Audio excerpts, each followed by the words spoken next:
The signal appeared at exactly 03:27 GMT on a Tuesday. To most of the world, it was an unremarkable moment. People slept, worked, loved, and fought as they always had. But in the subterranean depths of the Global Defense Network headquarters beneath the Swiss Alps, Director Thomas Reyes stared at the anomalous reading with growing unease. "How long has it been there?" he asked, his voice measured despite the adrenaline coursing through him. Lieutenant Jian Wei, the night shift analyst who had first flagged the signal, looked up from her workstation. "That's the thing, sir. According to the backtrace data, it's been there for approximately 17 years. 17 years, Reyes raised an eyebrow, and we're only detecting it now. "It wasn't meant to be detected," said a new voice. Dr. Nnamdi Okafor, the GDN's chief xenobiologist, stepped into the monitoring room, his tall frame imposing despite his gentle demeanor. "The signal wasn't directed at us. We're picking up cross-communication." Reyes gestured for Okafor to continue. "They're talking about us," Okafor said simply, "and they don't realize we can hear them." Within 12 hours, the GDN had assembled a crisis team. The most brilliant minds from across Earth gathered in a conference room designed to withstand even the most determined eavesdropping. The mood was tense but controlled, exactly how Director Reyes preferred to operate. "What do we know for certain?" asked General Valentina Sorokina, the hard-edged military liaison from the United Nations Defense Council. Dr. Zahra Hassan, the Iranian cryptolinguist who had made the breakthrough in decoding the alien transmissions, pulled up a holographic display. "They call themselves the Neharin," she explained. "From what we've decoded, they are a coalition species that appears to function as galactic observers. They monitor developing worlds and assess them for—" She hesitated. "For what, Doctor?" pressed General Sorokina. "For threat potential," Hassan said quietly. "They've been studying us for nearly 2 decades, maybe longer." "Studying what exactly?" asked Reyes. Dr. Okafor stepped forward. "Our biology, our psychology, our social structures. They seem particularly interested in our capacity for violence and our adaptability. They've been monitoring our conflicts, our weapons development, even our entertainment." "So they think we're dangerous," Sorokina stated flatly. "No," Okafor corrected her. "They think we're fascinating but ultimately containable. Their assessments repeatedly categorize humans as physically fragile and technologically primitive. They see us as curious specimens, not equals or threats."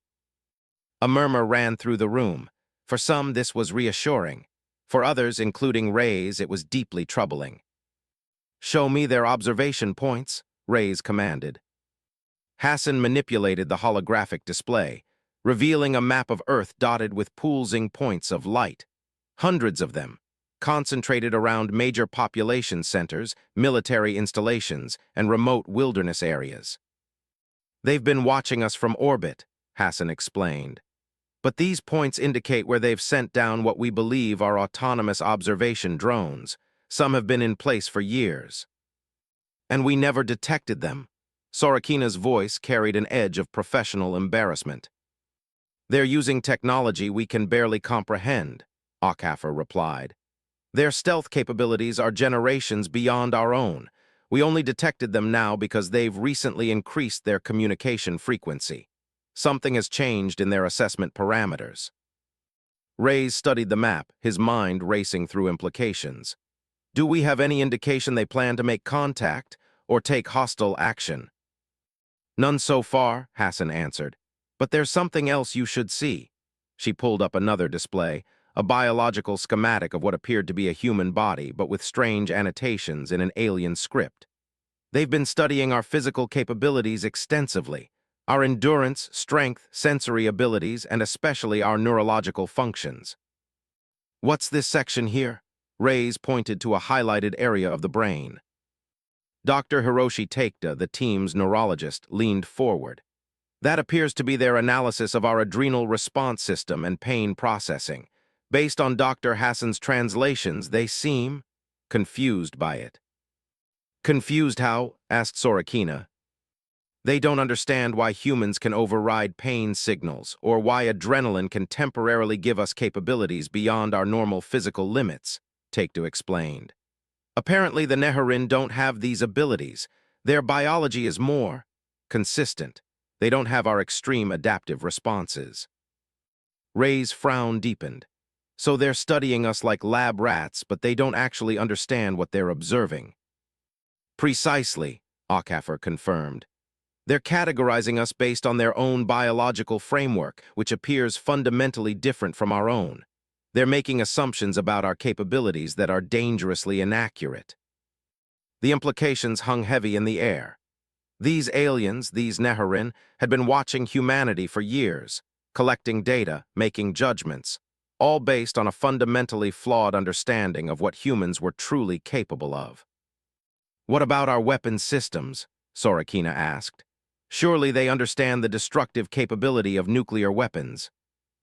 Hassan scrolled through her translations. They acknowledge our nuclear capabilities, but consider them primitive and environmentally self-destructive. Their assessment is that we would never use such weapons except in the most extreme circumstances due to the collateral damage. That's not entirely wrong, Reyes muttered. No, but their conclusion is, Hassan continued. They believe this indicates a species-wide reluctance to endure hardship or take significant risks. They think we're soft.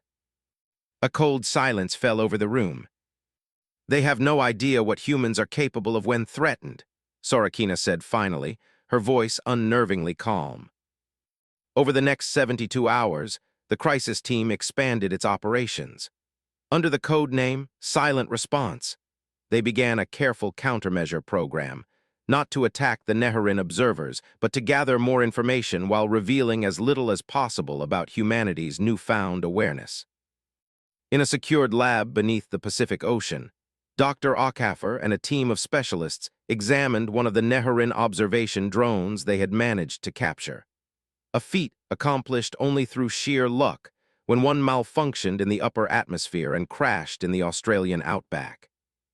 "It's beautiful," murmured Dr. Jade Lamoth, the Canadian materials scientist who was helping with the analysis. The drone was approximately the size of a soccer ball, with an iridescent surface that seemed to shift and adapt to its surroundings. Even inactive, it was difficult to focus on directly. "And far more advanced than anything we've developed," Ockhaffer agreed, carefully manipulating the drone with specialized equipment designed to avoid direct contact. "But it has weaknesses. Its adaptive camouflage relies on reading its environment through these sensor nodes." He pointed to nearly invisible dimples across the drone's surface. "Can we blind it?" asked Commander Marcus Wright, the Special Forces officer assigned to the technical team. "Better," Lamoth said with a smile. "We can feed it false data, make it see what we want it to see." Meanwhile, in orbit, the International Space Station had been quietly repurposed. What the world believed was a standard crew rotation had actually brought aboard a specialized team of signals intelligence experts led by Dr. Hassan. Using the ISS's unique position, they had managed to establish a more comprehensive monitoring system for the Neharin communications.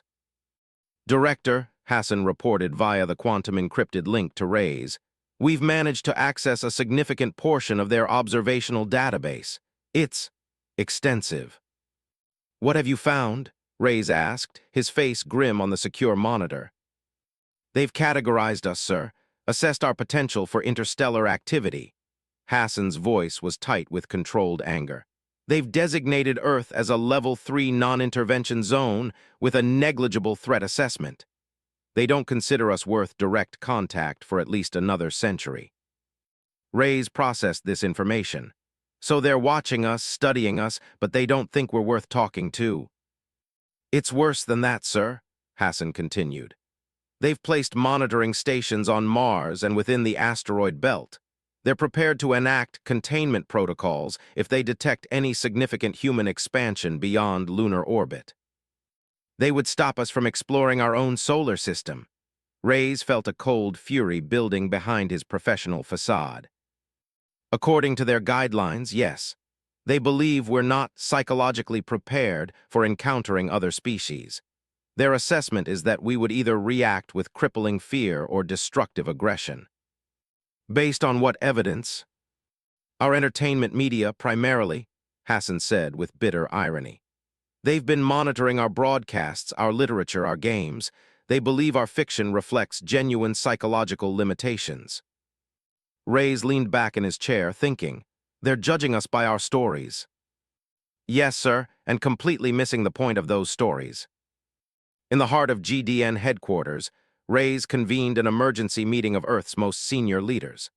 Unlike the typical political posturing that characterized most international summits, this gathering had a unified purpose that transcended national interests. The evidence was irrefutable. Humanity was being watched, judged, and potentially contained by an alien coalition that fundamentally misunderstood what they were dealing with. We have three options, Reyes explained to the assembled leaders. First, we can do nothing, continue developing as we have been, unaware of their presence. This gives us time but leaves us vulnerable to their containment if we expand too quickly. President Diallo of the African Union leaned forward. And the alternatives? Second option, we reveal that we know they're watching, open diplomatic channels and attempt to correct their misconceptions. Which assumes they're interested in diplomacy with a species they've already dismissed as insignificant, noted Prime Minister Zhao of the Pacific Alliance. Precisely, Reyes nodded. Which brings us to option 3. We demonstrate conclusively that their assessment is wrong, that humanity is neither fragile nor primitive in the ways they believe. You mean we show them what we're truly capable of, said Chancellor Mueller of the European Federation, her expression troubled. Without starting a war, we might not be able to win. Yes, Reyes said simply. We need to change their risk assessment without confirming their worst fears about our species. After hours of debate, a consensus emerged. Operation Awakened Giant would proceed, a carefully calibrated demonstration of humanity's capabilities designed not to threaten the Neharin, but to force them to reassess. As the plan took shape, Dr. Ockafer made a discovery that changed everything. Director, he reported, bursting into Rey's office without ceremony, we've decoded their physiological data. The Neharin aren't just different from us. They're fundamentally incapable of understanding certain aspects of human capability. Explain, Reyes demanded. Their species evolved in an environment with few predators and stable resources. Their biology reflects this. They have tremendous stamina but limited stress responses. No adrenaline-equivalent, minimal pain suppression capabilities, limited psychological adaptation to threat. Reyes considered this, so when they look at humans, they see our baseline capabilities and assume that's all we have, Ockafer confirmed. They have no framework for understanding how humans transform under pressure, how we become stronger, faster, more innovative, more determined when threatened. They don't understand that humans are built to survive, Reyes murmured. Exactly, and more importantly, Ockafer added, they have no concept of how quickly we can adapt our technology when properly motivated. Their technological development has been gradual, building on established principles over centuries. They cannot comprehend our capacity for innovative leaps under pressure. As the first phase of Operation Awakened Giant prepared to launch, Director Reyes stood at the observation window overlooking the command center. The weight of humanity's future rested on the decisions being made in this room.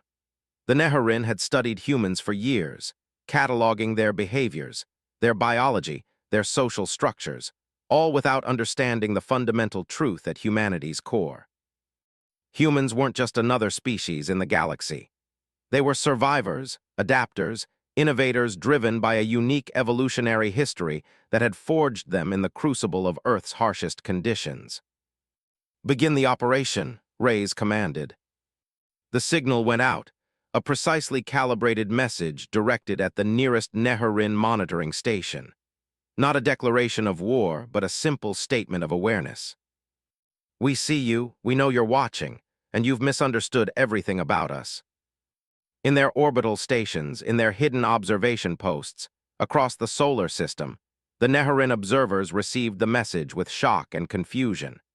They had studied humans for years, believing themselves invisible, superior, safe in their assumptions. They were about to learn how wrong they had been. Humanity wasn't just reaching for the stars. It was about to show the galaxy what it was truly capable of. And the Neharin would be the first to realize, too late, that humanity was built not just to kill, but to survive anything the universe could throw at it. The demonstration had begun. Fleet Overseer Veridian stood motionless before the central monitoring hub, aboard the Neharin observation vessel Eternal Vigilance. The alien's slender form was rigid with disbelief as the human transmission played for the third time. "We see you, we know you're watching, and you've misunderstood everything about us." "Impossible," Veridian whispered, the silvery scales along their neck flattening in distress. "Our concealment protocols are perfect. They cannot have detected us." Senior Observer Xylith approached cautiously, their translucent eyes flickering with concern. "The evidence suggests otherwise, Overseer. The message was directed precisely at this vessel, encoded in a variation of our own communication protocol." "A coincidence? A random broadcast that happens to align with—" "No, Overseer," Xylith interrupted, a serious breach of Neharin hierarchy that emphasized the gravity of the situation. "They addressed us by name. They know who we are." The silence that followed was profound. For 17 cycles, the Neharin observational fleet had monitored Earth, secure in their technological superiority and the primitive nature of human detection capabilities. The observation protocols were clear: watch, catalog, assess, all without interfering or revealing their presence until a species reached the necessary developmental threshold. Humans weren't supposed to know they were being watched. They weren't supposed to be capable of knowing. "Summon the High Council," Veridian finally ordered. "This changes our assessment parameters." Within hours, the 7 members of the Neharin High Council had assembled virtually, their holographic forms surrounding Veridian in the ship's secure conference chamber. "This is troubling," stated High Counselor Nal, the eldest of the Neharin leadership. "Our protocols have never been compromised before." "With respect, High Counselor, I believe the humans have been aware of our presence for some time," Xylith offered, having been granted temporary speaking privileges. "Analyzing recent sensor data shows subtle changes in behavior patterns around several of our observation nodes. They've been careful not to reveal their awareness until now." "How?" demanded Counselor Eptith, head of technological development. "Their detection systems are rudimentary at best." Xylith hesitated. "I believe we may have underestimated them." A ripple of unease moved through the assembled counselors. The Neharin prided themselves on their observational accuracy. They had categorized thousands of developing species across the galaxy, and their assessments were meticulous, comprehensive, and until now, unerringly accurate. "Explain," commanded Nal. "Our biological assessment classified humans as physically fragile but adaptively persistent," Xylith began, displaying the comprehensive human evaluation that had guided their observation protocols. "We noted their limited strength, speed, and sensory capabilities compared to other classification level 3 species. However," "Continue, Observer. "Our assessment may have failed to account for certain anomalous capabilities that don't fit our established frameworks. Specifically, their neuroadrenal response systems and their cognitive adaptation rates." Counselor Theliv, the biological sciences specialist, leaned forward. "You're suggesting they possess capabilities beyond our models." "I'm suggesting that our models may be inadequate to fully categorize human capabilities," Xylith replied carefully. "Their physical baseline measurements are indeed unimpressive, but their performance under stress conditions shows variances that exceed our predictive parameters." "Provide an example," Theliv demanded. Xylith displayed footage from their observation archives, a human female lifting an overturned ground vehicle to free a trapped offspring. "Our models calculated that this action would require 1.7 times the maximum muscular capacity of the subject. Yet under extreme stress, she accomplished it." "An outlier," Eptith dismissed. "One of thousands we've recorded," Xylith countered. Humans routinely exceed their theoretical physical limitations in crisis situations. Moreover, their technological adaptation rate when facing existential threats outpaces our predictive models by factors of 3 to 7. The council chambers fell silent as the implications settled. The Nehurin had based their entire containment strategy on assumptions that might be fundamentally flawed. "What do they want?" Null finally asked. "This message, is it a prelude to aggression?" Viridian stepped forward. "Unknown, High Counselor. However, I believe it represents a deliberate challenge. They are not merely informing us of their awareness. They are correcting what they perceive as our misunderstanding." "Arrogance," scoffed Counselor Meravin, the strategic affairs specialist. "Even if they've detected our presence, they remain technologically centuries behind us. Their most advanced weapons systems would be ineffective against even our observation vessels." "Perhaps," Viridian acknowledged, "but I recommend caution. If they have indeed been aware of us for some time without revealing that knowledge, they may have other capabilities we have not yet observed." Back on Earth, the initial phase of Operation Awakened Giant was proceeding exactly as planned. Director Reyes watched with grim satisfaction as reports flowed in from monitoring stations across the globe. "They're responding exactly as we predicted," Lieutenant Wei reported. "Increased communication frequency, repositioning of observation nodes, activation of dormant monitoring systems." "They're scrambling," General Sorokina observed with professional appreciation. "Good, let them sweat a little." Dr. Hassan entered the command center, her expression animated with excitement. "Director, we've successfully intercepted and decoded their emergency council meeting. They're questioning their entire assessment framework." "Perfect," Reyes nodded. "Dr. Akafer, are you ready for Phase 2? The xenobiologist smiled. "The demonstration teams are in position worldwide. On your command, we show them exactly what humans are capable of." Reyes gave the order, and across the globe, carefully orchestrated demonstrations began. None were overtly military. That would only confirm the Nehurin's fears about human aggression. Instead, they were demonstrations of human capability, endurance, and adaptability.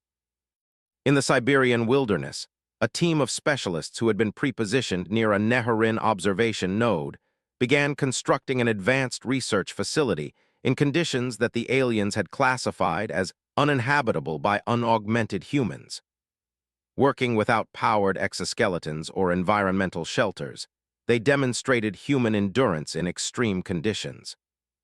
In the Mariana Trench, human deep-sea explorers descended to depths the Nehurin had classified as beyond human physiological tolerance. There, they established a temporary research station, demonstrating adaptability to crushing pressures. On the slopes of Mount Everest, a specialized climbing team ascended without supplemental oxygen, a feat the Nehurin had deemed theoretically impossible for human respiratory systems. None of these demonstrations involved weapons or overt military technology. Instead, they showcased aspects of human capability that the Nehurin had explicitly classified as beyond human potential. Aboard the Eternal Vigilance, the monitoring team was in chaos. Overseer were detecting simultaneous anomalous human activity in 27 locations globally, reported Junior Observer Krell, their voice rising with alarm. They're demonstrating capabilities our assessment classified as beyond their potential."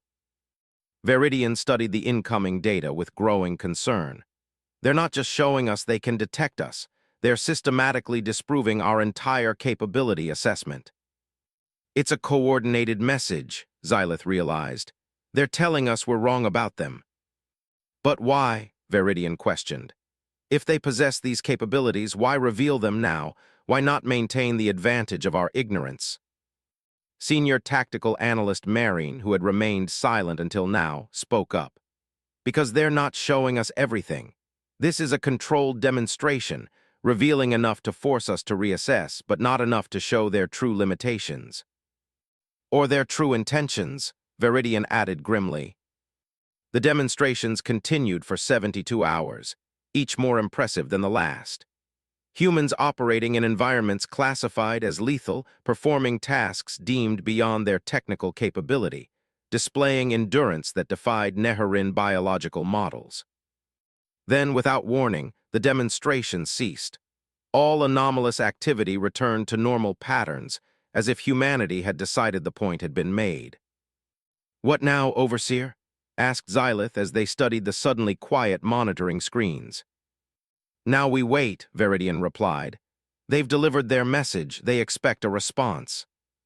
The Neharin High Council reconvened in emergency session, this time with the full observational record of the human demonstrations. "This changes everything," Counselor Theliv stated flatly. "Our biological assessment framework requires complete revision. These demonstrations prove that humans possess capabilities we failed to properly categorize." "The implications extend beyond biology," added Counselor Eptith reluctantly. "Their technological adaptation rate exceeds our highest classification parameters. The quantum communication intercept they use to detect our presence employs principles our models suggested were at least a century beyond their current developmental stage." High Counselor Null's expression remained impassive, but concern radiated from their posture. "The question before us is clear. Do we reclassify humanity as a higher threat level and implement containment protocols, or do we acknowledge their demonstration and initiate contact?" "Containment would be a grave error," Veridian offered, speaking with unusual directness to the High Council. "These demonstrations were deliberately non-threatening. They could have targeted our observation nodes or attempted to disable our monitoring systems. Instead, they chose to correct our understanding. Or to mislead us about their true capabilities," countered Maravin. "This could be preparation for aggressive expansion. Our mandate is clear. Species with rapid adaptation capabilities and demonstrated territorial behaviors must be contained until they develop appropriate restraint."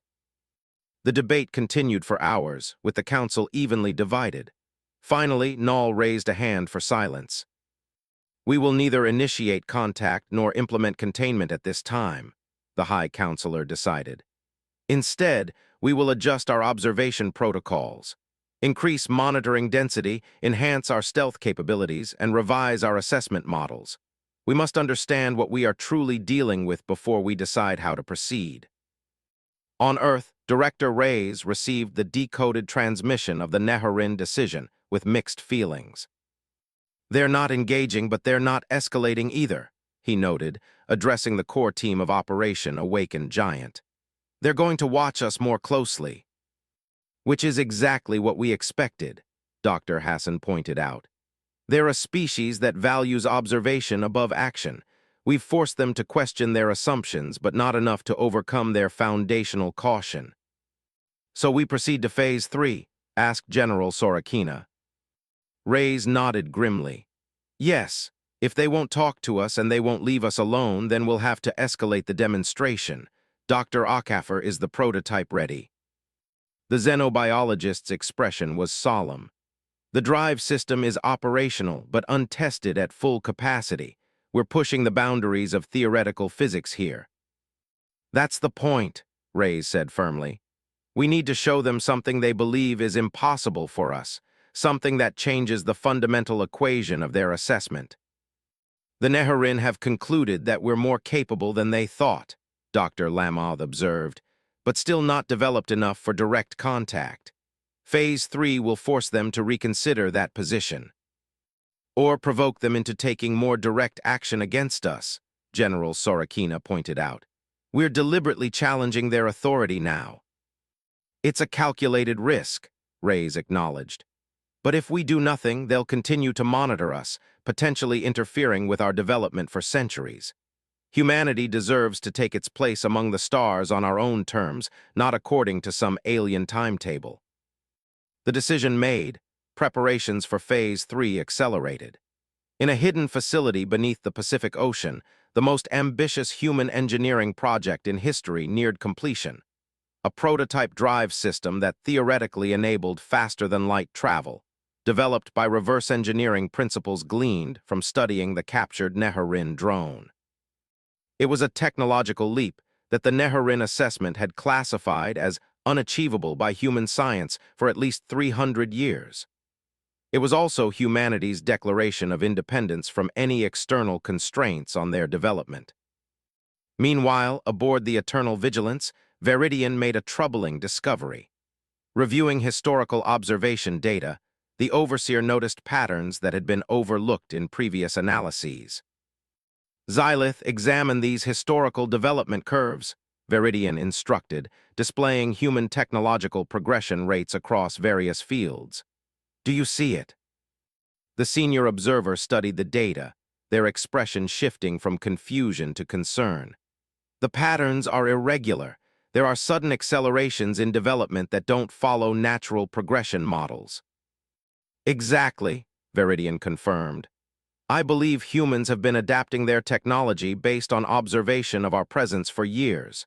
They didn't just recently discover us, they've been studying us while we studied them. The implications were staggering. If humans had indeed been aware of the Neharin presence for extended periods, their demonstrations weren't just a recent revelation. They were the culmination of a long-term strategy. They've been playing a deeper game than we realized, Xylith murmured. The question is, what's their next move? They didn't have to wait long for an answer. Within hours, Neharin sensors detected an energy surge from Earth that defied all established parameters of human capability. Overseer, Junior Observer Krell's voice was tight with alarm. We're detecting an artificial spatial distortion forming in Earth orbit. The energy signature matches theoretical models for faster-than-light drive initialization. Veridian stared at the readings in disbelief. Impossible. They cannot have developed such technology, our assessment. Our assessment was wrong, Xylith stated simply. They're not just correcting our understanding of their capabilities anymore. They're rewriting it entirely. In Earth orbit, the experimental vessel Prometheus prepared for its first test flight. The ship was small, barely large enough for its three-person crew, but it represented the most significant technological achievement in human history. If successful, it would demonstrate humanity's ability to transcend the limitations imposed by their observers. Commander Julia Reyes, daughter of Director Reyes and one of Earth's most decorated test pilots, settled into the command chair. All systems go, control, ready to make history. Proceed with caution, Prometheus, came the response from the underground control center. This is a demonstration, not a combat mission. Take her out to the designated coordinates, activate the drive for precisely 30 seconds, then return to Earth orbit. Understood, Control. Initiating pre-jump sequence now.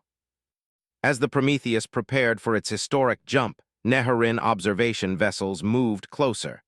Their stealth systems abandoned in their urgency to observe this impossible development. They cannot have mastered spatial distortion technology, Counselor Eptith insisted during an emergency council transmission. Our assessment classified this as centuries beyond their capability. Yet the energy signatures are unmistakable, Veridian reported. They've developed at least a rudimentary faster-than-light drive system. How, demanded High Counselor Null, how could they have made such a technological leap? The answer came from an unexpected source, Junior Observer Krell, who had been analyzing the human vessel's design. Overseer, the configuration of their drive system. It incorporates principles similar to our own technology. A stunned silence followed this revelation. Are you suggesting they've reverse-engineered our technology? Counselor Merivin asked incredulously. Not exactly, Krell clarified. The implementation is uniquely human with significant departures from our approach, but the fundamental principles, yes, they appear to have derived them from studying our technology. One of our observation drones, Xylith realized. The one that malfunctioned over their Australian continent 3 solar cycles ago. We assumed it was destroyed in the crash, but they recovered it, Veridian finished. Studied it, and in mere cycles, they adapted principles that took our civilization millennia to develop. The implications were staggering.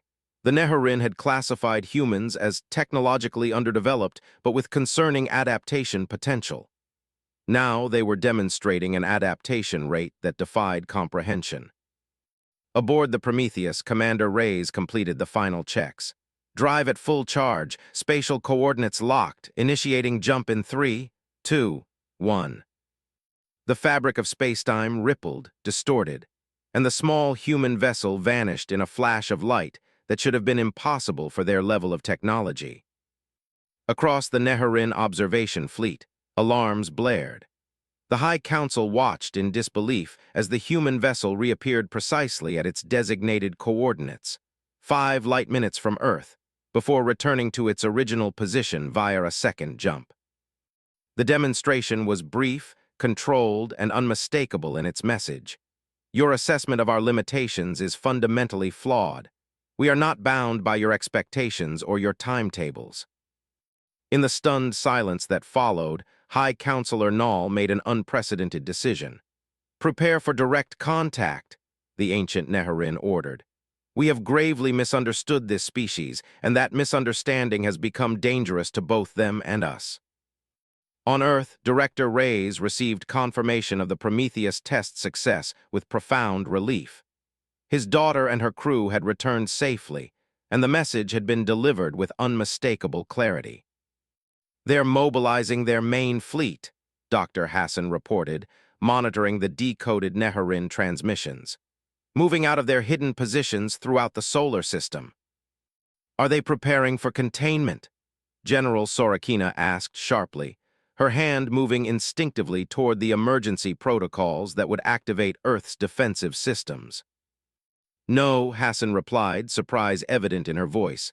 "According to this transmission, they're preparing for formal first contact." Reyes allowed himself a small smile.